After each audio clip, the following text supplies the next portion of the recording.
O Mundo de Sofia, Romance da História da Filosofia, de Joyce Gardner, capítulo 4. Os filósofos da natureza. Nada pode surgir do nada.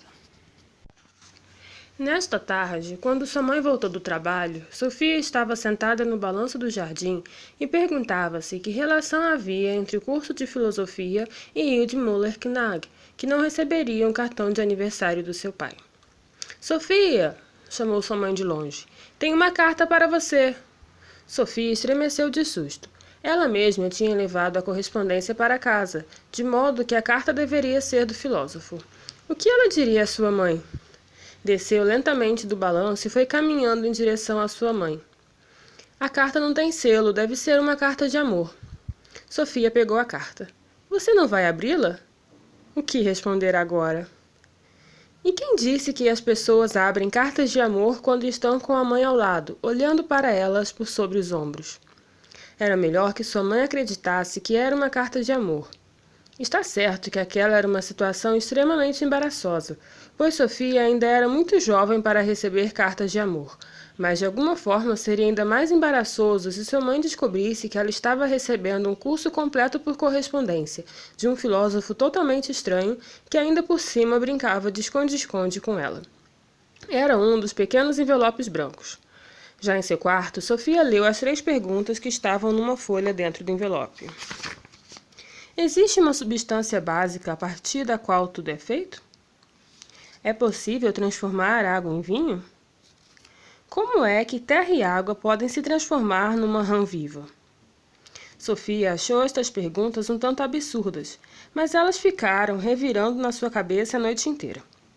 Na manhã seguinte, na escola, ela se pôs a pensar sobre as 3 perguntas, uma de cada vez. Se haveria uma substância básica a partir da qual tudo fosse feito? Mas se havia uma substância básica a partir da qual tudo no mundo fosse produzido, como é que esta substância se transformaria de repente numa flor, num dente de leão, por exemplo, ou então num elefante? O mesmo valia para a pergunta sobre a transformação de água em vinho. Sofia já tinha ouvido que Jesus transformara a água em vinho, mas ela não tinha interpretado essa história ao pé da letra.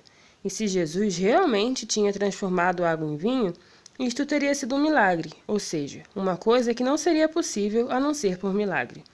Sofia sabia muito bem que no vinho e praticamente em tudo que existe na natureza há muita água. Mas mesmo que um pepino seja formado por 95% de água, alguma coisa entra aí nesta composição para fazer do pepino um pepino e não simplesmente água. E ainda tinha a história da rã. Ao que parecia, seu professor de filosofia tinha uma estranha admiração pelas rãs. Sofia podia até aceitar que havia terra e água na composição de uma rã, mas nesse caso a terra seria composta por mais de uma substância. Se a terra fosse composta por muitas e diferentes substâncias, naturalmente seria de imaginar que terra e água juntas poderiam resultar numa rã.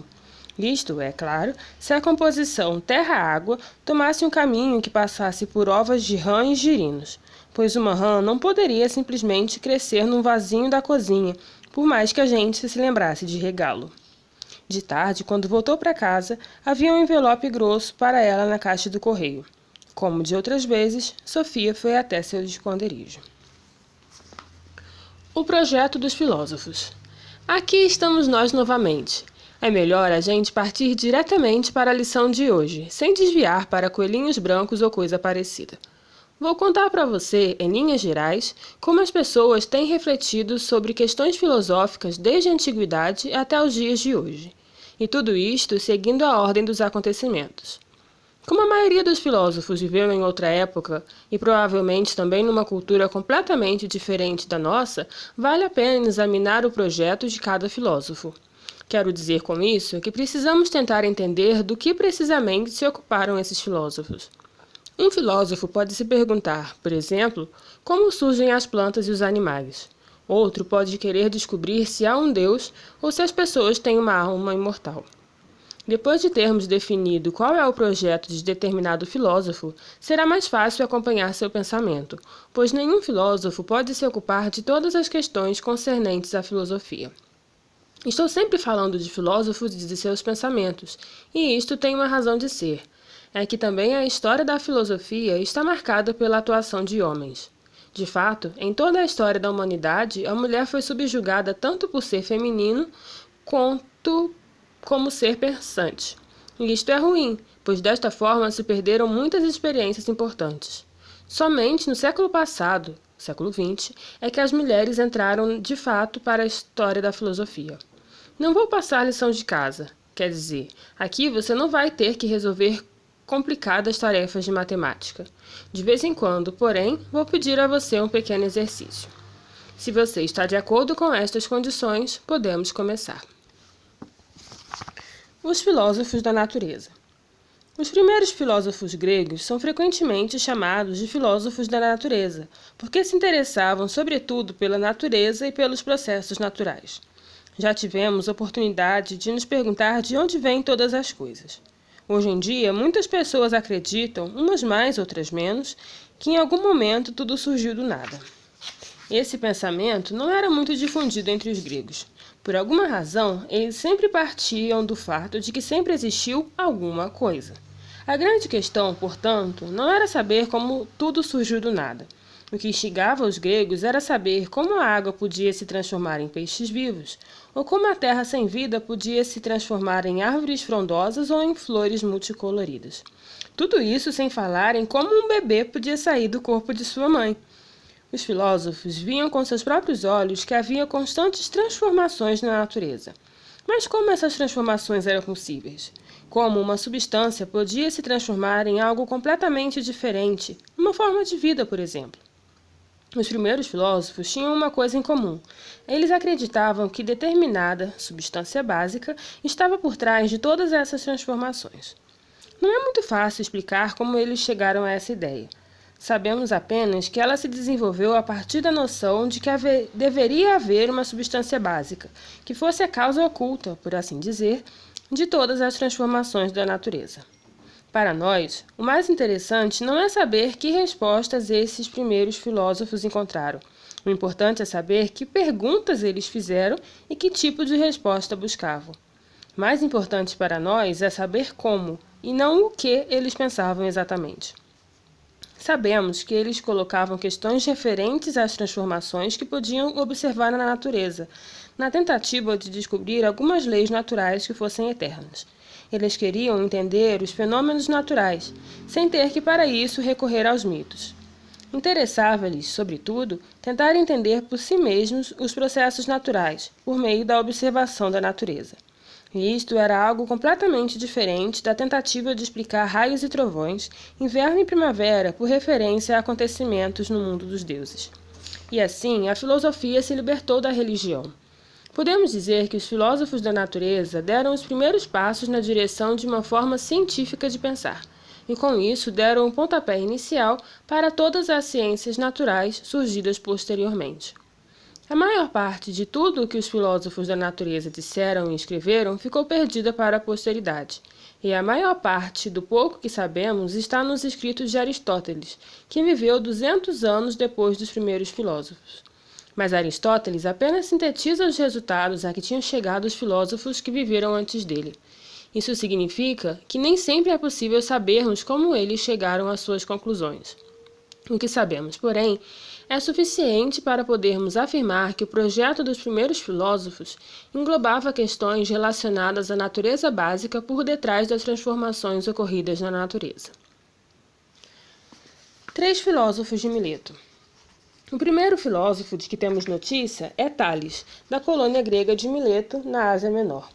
Tales foi um homem que viajou muito. Entre outras coisas, dizem que certa vez, no Egito, ele calculou a altura de uma pirâmide medindo a sombra da pirâmide no exato momento em que sua própria sombra tinha a mesma medida de sua altura. Dizem ainda que em 585 AC ele previu um eclipse solar. Tales considerava a água a origem de todas as coisas. Não sabemos o que exatamente ele queria dizer com isso. Talvez ele quisesse dizer que toda forma de vida surge na água e a ela retorna quando se desfaz. Quando esteve no Egito, certamente ele pôde observar como os campos inundados ficavam fecundos depois que as águas do Nilo retornavam ao seu delta. É possível que ele tenha observado também que depois da chuva apareciam rãs e minhocas. Além disso, é muito provável que Tales tenha se perguntado como a água podia se transformar em gelo e em vapor para depois voltar a ser água. Segundo dizem, Tales teria afirmado que todas as coisas estão cheias de deuses. Também aqui só podemos adivinhar o que ele queria dizer. Talvez ele tenha chegado à conclusão de que a terra escura era a origem de tudo, de flores e sementes até abelhas e baratas. E é possível, então, que ele tenha imaginado a terra cheia de pequenos e invisíveis germes da vida. De qualquer forma, é certo que com essa afirmação ele não estava pensando nos deuses de Homero. O próximo filósofo de que temos notícia é Anaximandro, que também viveu em Mileto. Ele achava que nosso mundo era apenas um dos muitos mundos que surgem de alguma coisa e se dissolvem nesta alguma coisa que ele chamava de infinito. É difícil dizer o que ele entendia por infinito, mas uma coisa é certa. Ao contrário de Tales, Anaximandro não imaginou uma substância determinada. Talvez ele quisesse dizer que aquilo a partir do qual tudo surge é algo completamente diferente do que é criado. E como tudo que é criado é também finito, o que está antes e depois desse finito tem de ser infinito. É claro que, nesse sentido, a substância básica não podia ser algo tão trivial quanto a água. Um terceiro filósofo de Mileto foi Anaxímenes, de 550 a 526 a.C. Para ele, o ar ou o sopro de ar era a substância básica de todas as coisas. É claro que Anaxímenes conhecia a teoria da água de Tales. Mas de onde vinha a água? Para Anaxímenes, a água era o ar condensado. Podemos observar que quando chove, o ar se comprime até virar água. Anaxímenes achava que a água fosse ainda mais comprimida, ela se transformaria em terra. Talvez ele tenha visto que depois do degelo aparecem a terra e a areia. Para ele, o fogo era o ar rarefeito. Na visão de Anaxímenes, portanto, terra, água e fogo surgiam do ar. Da terra e da água até as plantas dos campos era só um pulinho. Talvez Anaxímenes acreditasse que a terra, o ar, o fogo e a água tivessem necessariamente que estar presentes para que a vida pudesse surgir. Mas o ponto de partida propriamente dito era o ar. Ele compartilhava, portanto, da opinião de Tales, segundo a qual uma substância básica subjazia a todas as transformações da natureza. Nada pode surgir do nada. Os três filósofos de Mileto acreditavam em uma, e só uma, substância primordial, a partir da qual tudo se originava. Mas como uma substância era capaz de subitamente se modificar e se transformar em algo completamente diferente? Vamos chamar este problema de problema da transformação. A partir de 500 AC, aproximadamente, viveram na colônia grega de Eleia, no sul da Itália, alguns filósofos. Esses eleatas interessavam-se por questões como esta que acabamos de mencionar. O mais conhecido entre eles foi Parmênides, 540 a 480 AC. Parmênides acreditava que tudo que existe sempre existiu. Este era um pensamento muito corrente entre os gregos, para quem era praticamente evidente que tudo que existe no mundo sempre existiu. Nada pode surgir do nada, dizia Parmênides, e nada que existe pode se transformar em nada. Mas Parmênides foi mais longe do que a maioria dos outros. Ele considerava totalmente impossível qualquer transformação real das coisas. Nada pode se transformar em algo diferente do que já é. É claro que Parmênides sabia das constantes transformações que ocorrem na natureza, mas ele não conseguia harmonizar isso com aquilo que sua razão lhe dizia. E quando era forçado a decidir se confiava nos sentidos ou na razão, decidia-se pela razão. Todos nós conhecemos a frase, só acredito vendo. Mas Parmênides não acreditava nem quando via. Ele dizia que os sentidos nos fornecem uma visão enganosa do mundo, uma visão que não está em conformidade com o que nos diz a razão. Como filósofo, ele achava que sua tarefa consistia em desvendar todas as formas de ilusão dos sentidos. Essa forte crença na razão humana é chamada de racionalismo. Um racionalista é aquele que tem grande confiança na razão humana enquanto fonte de conhecimento do mundo. Tudo flui. Na mesma época de Parmênides viveu Heráclito, 540 a 480 AC, de Éfeso, na Ásia Menor. Para ele, as constantes transformações era justamente a característica mais fundamental da natureza. Poderíamos dizer que Heráclito, mais do que Parmênides, confiava no que os sentidos lhe diziam. Tudo flui, dizia Heráclito. Tudo está em movimento e nada dura para sempre. Por esta razão, não podemos entrar 2 vezes no mesmo rio. Isto porque quando entro pela 2ª vez no rio, tanto eu quanto ele já estamos mudados. Heráclito também nos chama a atenção para o fato de que o mundo está impregnado por constantes opostos. Se nunca ficássemos doentes, não saberíamos o que significa a saúde. Se nunca tivéssemos fome, não experimentaríamos a agradável sensação de saciá-la depois de uma refeição.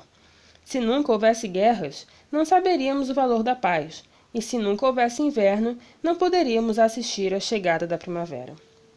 Tanto o bem quanto o mal são necessários ao todo, dizia Heráclito.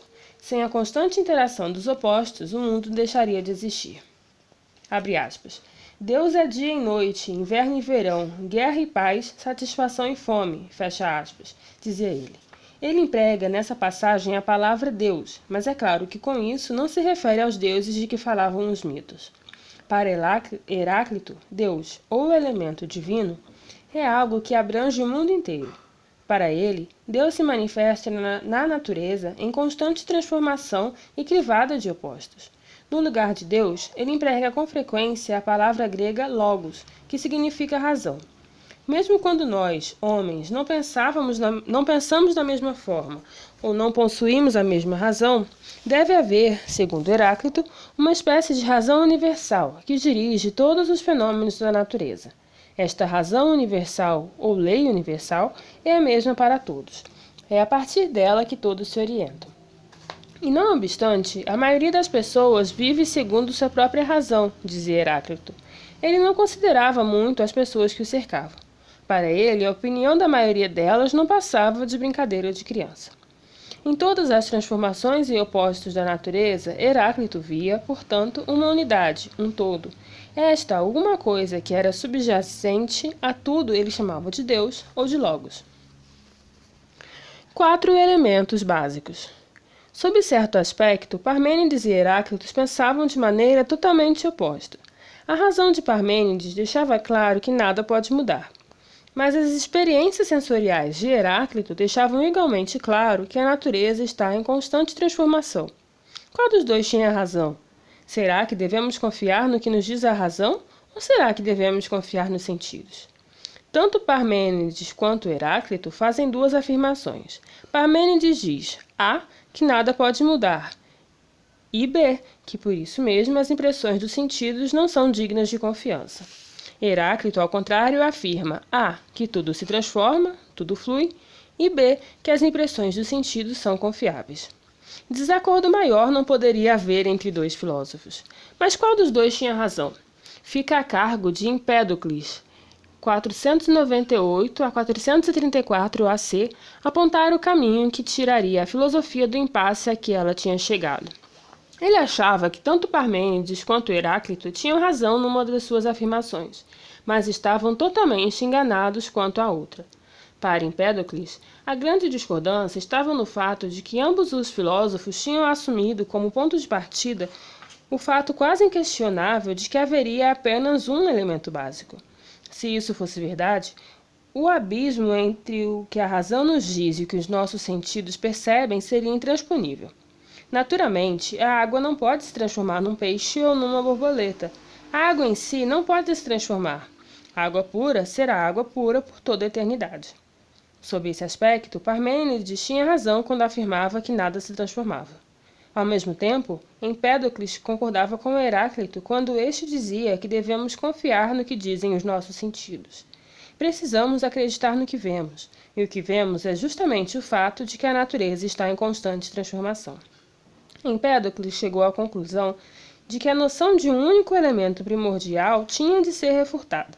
Nem a água nem o ar, sozinhos, podiam se transformar num buquê de rosas ou numa borboleta. Para a natureza, portanto, seria impossível produzir alguma coisa a partir de um único elemento básico. Empédocles acreditava que a natureza possuía ao todo 4 elementos básicos, também chamados por ele de raízes. Esses 4 elementos eram a terra, o ar, o fogo e a água. Todas as transformações da natureza seriam resultado da combinação desses 4 elementos, que depois novamente se separavam um do outro. Pois tudo consiste em terra, ar, fogo e água, só que em diferentes proporções de mistura. Quando uma flor ou um animal morrem, esses 4 elementos voltam a se separar. Essas transformações podem ser percebidas por nós a olho nu. No entanto, terra, ar, fogo e água continuam a ser o que são, inalterados, incólumes, independentes de todas as misturas que façam parte. Não é certo, portanto, afirmar que tudo muda.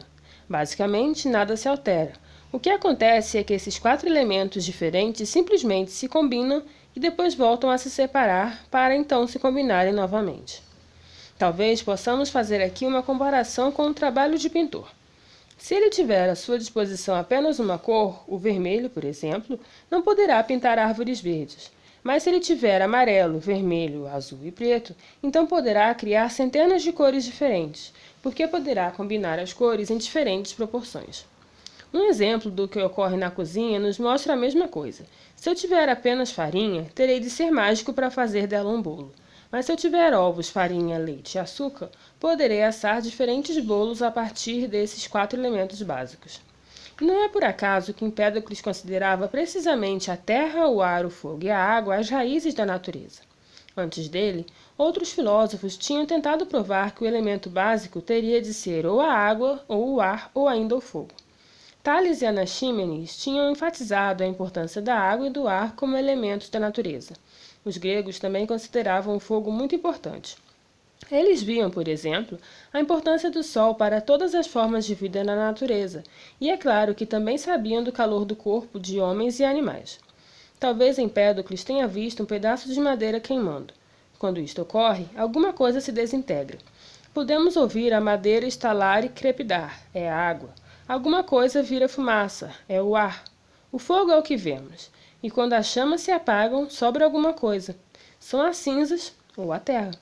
Depois que Empédocles mostrou que as transformações da natureza surgem da combinação de 4 raízes que depois se separam, uma questão continuou em aberto. O que faz com que os elementos se combinem para dar origem a uma nova vida? E o que é responsável pelo fato de uma mistura, uma flor, por exemplo, voltar a se desintegrar? Empédocles dizia que na natureza atuavam 2 forças, por ele chamadas de amor e de disputa. O que une as coisas é o amor, o que as separa é a disputa. Empédocles diferencia, portanto, elemento e força. Vale a pena gravar isso na memória. Até hoje, a ciência estabelece uma diferença entre elemento básico e forças naturais. A ciência moderna acredita poder explicar todos os processos da natureza através de uma interação entre os diferentes elementos básicos e algumas poucas forças naturais. Empédocles também refletiu um pouco sobre a questão de saber o que ocorre quando percebemos alguma coisa. Como posso ver uma flor, por exemplo? O que acontece nesse caso? Você já pensou nisso, Sofia? Se não pensou, está aí uma boa oportunidade para fazê-lo. Empédocles acreditava que, como todas as outras coisas da natureza, também nossos olhos são compostos de terra, ar, fogo e água. Assim, a terra contida em meus olhos perceberia o componente terra no objeto visto, o ar, o componente ar, o fogo, o componente fogo e a água, o componente água. Se faltasse aos olhos um desses elementos, eu não poderia enxergar a natureza em sua totalidade. Um pouco de tudo em tudo.